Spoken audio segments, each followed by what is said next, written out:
ইলমুন নাফি একাডেমির inspirational series. একটা প্রশ্ন দিয়ে শুরু করি।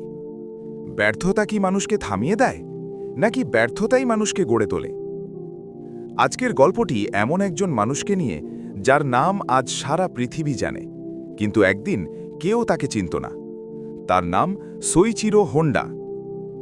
জাপানের এক ছোট্ট গ্রামে জন্ম নেওয়া এক সাধারণ ছেলে। ছোটবেলা থেকেই তার খেলনা ছিল না, ছিল ভাঙা যন্ত্রাংশ, পুরনো কলকবজা আর তেল মাখা হাত। স্কুলের ডিগ্রি ছিল না, কিন্তু চোখ ভরা ছিল স্বপ্ন। সে বিশ্বাস করত, আমি পারব, একদিন আমি পারব। মাত্র ১৫ বছর বয়সে, কোনো সনদ নয়, কোনো গ্যারেন্টি নয়, শুধু বুক ভরা সাহস নিয়ে সে পা বাড়ায় রাজধানী শহর টোকিওর দিকে। অনেকে ভেবেছিল এই ছেলেটা হারিয়ে যাবে, কিন্তু সে হারায়নি, সে লড়াই শুরু করেছিল। টোকিওতে সে কাজ নেয় একটি গ্যারেজে। তার কাজ ছিল কলকবজা পরিষ্কার করা, ঝাড়ু দেওয়া আর মালিকের বাচ্চাদের দেখাশোনা করা।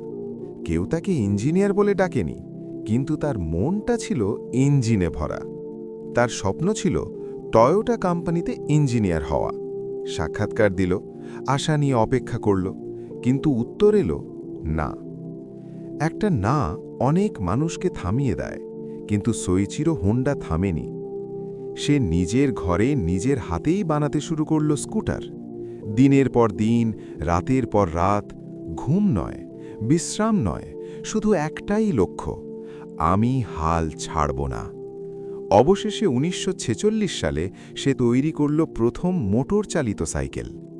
আর মাত্র ২ বছর পর ১৯৪৮ সালে জন্ম নিল এক নতুন ইতিহাস, যে কোম্পানি একদিন বিশ্বের প্রতিটি রাস্তায় নিজের নাম লিখে দেবে। আজ হন্ডা মানে বিশ্বাস, গুণগত মান আর নির্ভরতার প্রতীক। যে মানুষটাকে একদিন টয়োটা ফিরিয়ে দিয়েছিল, আজ তার বানানো গাড়ি, বাইক সারা পৃথিবী চালায়। প্রিয় দর্শক, এই গল্পটা শুধু সোইচিরো হোন্ডার না, এই গল্পটা তোমার, এই গল্পটা আমার। যদি আজ তুমি ব্যর্থ হও, তাহলে মনে রেখো, ব্যর্থতা শেষ নয়, ব্যর্থতা হলো প্রস্তুতির সময়। হাল ছেড়ো না, কারণ পরের অধ্যায়টা হতে পারে তোমার জীবনের সেরা অধ্যায়। এমন আরও হৃদয় ছুঁয়ে যাওয়া অনুপ্রেরণামূলক গল্প শুনতে, জীবন বদলে দেওয়ার বার্তা পেতে সবসময় আমাদের সাথেই থাকুন। ইলম নাফি একাডেমি।